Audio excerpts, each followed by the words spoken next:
Our entire analytical edge comes from identifying the mechanisms that transform potential energy into powerful kinetic results. Let's look at the first kinetic mechanism, which traditional analysis views as a major flaw.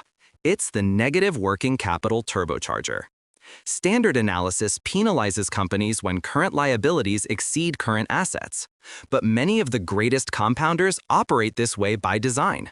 Think of retailers or subscription models. They collect cash from their customers before they have to pay their suppliers. This creates a permanent, interest-free loan from their own supply chain, known as float. This isn't a sign of distress. It is the ultimate form of leverage. They are using vendor money to fund their expansion without diluting equity or paying a dime of interest. The second mechanism is another accounting liability that is actually a massive hidden asset. I'm talking about deferred revenue. On a standard balance sheet, this is a huge liability. But think about what it represents for a high-margin software or subscription business. It is cash already in the bank for a service to be delivered later. It's highly probable future revenue. It's a liability in name only.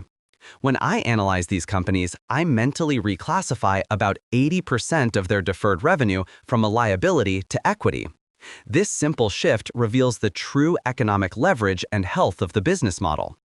Let's see this in action. Consider Amazon in its hyper-growth phase, from roughly 2005 to 2015. Traditional investors avoided it. They saw low profits and a weak balance sheet. They missed the engine. Amazon ran a massive negative cash conversion cycle. They sold a book, held the customer's cash for 60 days, and then paid the publisher. They used that float, that free capital from suppliers, to build the foundations of AWS and their fulfillment empire. Their balance sheet was a high-velocity reactor. Now contrast that with a lazy industrial corp sitting on $5 billion in cash, but with an ROIC of 6%. That cash isn't security, it's evidence of a failed strategy. It is a value trap of potential capital that never becomes kinetic.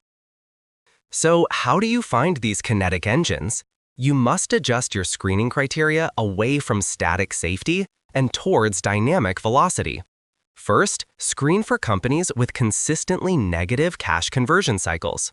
Look for businesses where days payables outstanding is consistently higher than their days sales and inventory outstanding combined. These companies are literally self-funding. Second, use a metric I call the float ratio. Calculate the sum of accounts payable and deferred revenue and divide it by total assets.